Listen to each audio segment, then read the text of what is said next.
Videos అనేటివి తక్కువగా వచ్చాయి కొన్ని కారణాల వల్ల. ఆ కారణాలు ఏంటంటే, నేను వర్క్ ఎక్కువగా ఉందని వేరే ప్రాంతానికి వెళ్ళాను.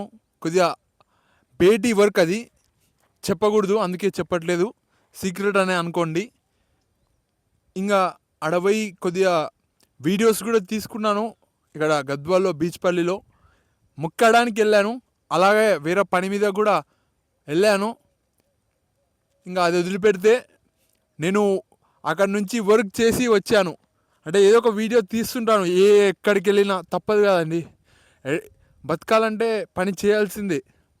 ఈరోజు మనం రెస్ట్ తీసుకుంటే రేపు బాధపడాల్సి వస్తుంది. రేపు ఎలాంటి పొజిషన్ వస్తుందో, రేపు ఎలాంటి కష్టాలు వస్తాయో మనకు తెలియదు. పెద్ద పెద్ద కష్టాలు కూడా రావచ్చు.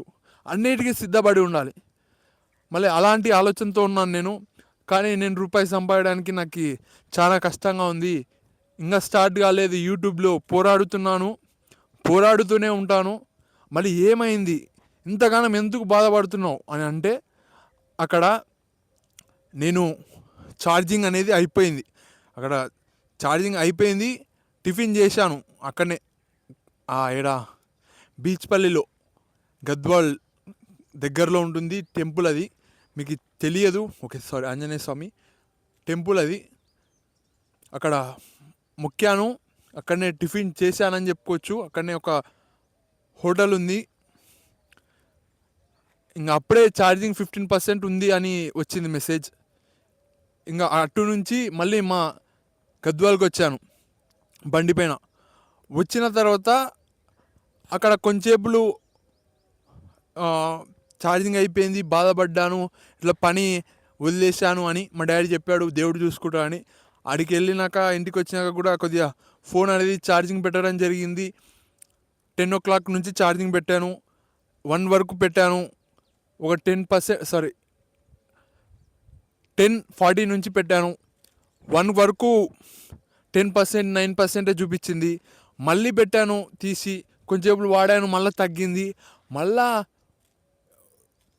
2 నుంచి 5 వరకు పెట్టాను, 5%. 5 నుంచి 6:30 వరకు 4%. ఏమి ఎక్కుతలేదు. ఇంక ఇట్లయితే కాదని ఇంకా నేను మామూలుగా ఫోను ఛార్జింగ్ ఇవన్నీ కొనడం నాకు ఇష్టం లేదు. ఇంకా మా డాడీ కాడికి వెళ్ళాను. అంతకన్నా ముందు మొబైల్ షాప్కి వెళ్ళాను. ఆడ పోయి అడిగాను, ఇది ఛార్జింగ్ ఎక్కట్లేదంటే గడ్డపోయింది అని చెప్పాడు. ఛార్జర్ వైరు బాగుందని చెప్పాడు. ఇంకా కొనుక్కోలేదు. నాకు కొనుక్కోవడం, పైసలు ఖర్చు చేయడం ఇష్టం ఉండదు ఎలాంటి విషయంలోనైనా. ఇప్పుడు నేను వేసుకున్న బట్టలే వేసుకున్నాను. నాలాగా సేమ్ పైసలు ఉండొచ్చు, వాళ్ళకాడ సేమ్ ఆస్తి ఉండొచ్చు, కానీ నాలాగా ఉండరు. నేను అంత కొద్దిగా సింపుల్గా ఉంటానని చెప్పుకోవచ్చు. నేను చెప్పులు కూడా చాలా రోజుల నుంచి అవే వాడుతున్నాను. ఓకే, చినిగిపోయిన చెడ్డ వేసుకున్నాను. ఇవన్నీ చెప్పకూడదు, కొన్ని నాకు చెప్పాల్సి వస్తుంది. అంటే అలాంటి పైసలకి నేను రెస్పెక్ట్ ఇస్తాను, కానీ పైసలు నా కానికి రానంటున్నాయి. చాలా ఇబ్బందికరంగా ఉంది అని చెప్పుకోవచ్చు. ఇది వదిలేస్తే ఇబ్బందులు అందరికీ ఉంటాయి అని చెప్పుకోవచ్చు.